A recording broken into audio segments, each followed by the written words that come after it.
আজকের সবচেয়ে গুরুত্বপূর্ণ আপডেট ডিএ মামলার শুনানি। এআইসিপিআই কি বাধ্যতামূলক বছরে কতবার ডিএ দিতে বাধ্য? সুপ্রিম কোর্ট আজকের শুনানিতে প্রবীরবাবু যা বললেন তা জানলে আপনি নিজেও অবাক হবেন। Hello viewers, welcome to SR world. আমি সৌরভ, আর আজকের এই ভিডিওটা কিন্তু খুব একটা গুরুত্বপূর্ণ হতে চলছে, কারণ আজকে কিন্তু জানেন আপনার ডিএ মামলার কেস ছিল এবং সেই কেসে কি হয়েছে না হয়েছে সম্পূর্ণ তথ্য থাকছে আজকে এই ভিডিওটা কিন্তু আপনারা একদমই স্কিপ করবেন না, সম্পূর্ণ দেখবেন। এবং আপনারা যদি আমাদের এই চ্যানেল নতুন হয়ে থাকেন তো অবশ্যই আমাদের চ্যানেলকে সাবস্ক্রাইব করে রাখবেন। চলুন বেশি কথা আমরা দেখে নেওয়া যাক। ডিএ মানে ডিয়ারেন্স অ্যালাউন্স, সাধারণ সরকারি কর্মচারীদের অধিকার, অথচ পশ্চিমবঙ্গ সরকার তা নিয়ে বছরের পর বছর চলছে জটিলতা, মামলা এবং আজ অবধি জারি আছে অনিশ্চয়তা। আজকের দিনে সুপ্রিম কোর্টে যে শুনানি হলো তা দুটি মূল বিষয়ে উঠে এলো। এক, এআইসিপিআই মান্যতা।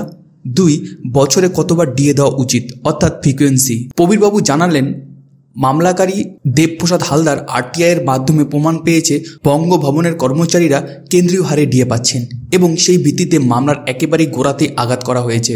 এআইসিপিআই এর ভিত্তিতে ডিএ প্রদান না করা একটা বড় বৈষম্য। এআইসিপিআই হলো all India consumer price index. এটি পশ্চিমবঙ্গ, গুজরাট, দিল্লি বা কেরালার জন্য আলাদা নয়।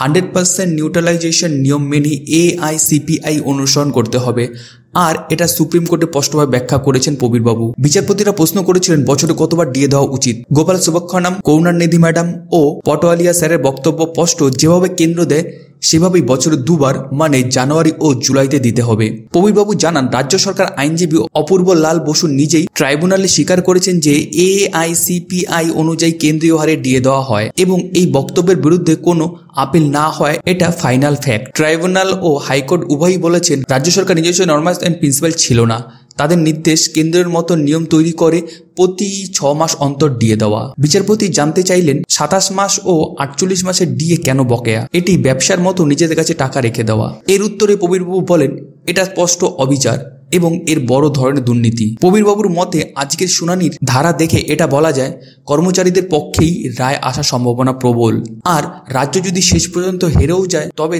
তাতে হতে পারে 100% ডিএ প্রদান, এসএলপি খারিজ, স্পষ্ট নর্মস অনুযায়ী নিয়মিত ডিএ। আজকের এই ভিডিওতে আমরা আলোচনা করলাম আজকে সুপ্রিম কোর্টের ভেতরের কি আলোচনা হয়েছে।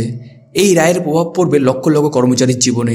আপনার মতামত জানান কমেন্টে। ভিডিওটি ভালো লাগলে শেয়ার করুন এবং অবশ্যই আমাদের এই চ্যানেলটিকে সাবস্ক্রাইব করে রাখবেন। ওকে, দেখা হচ্ছে নতুন আরও একটা ভিডিওতে। Thank you and Jai Hind.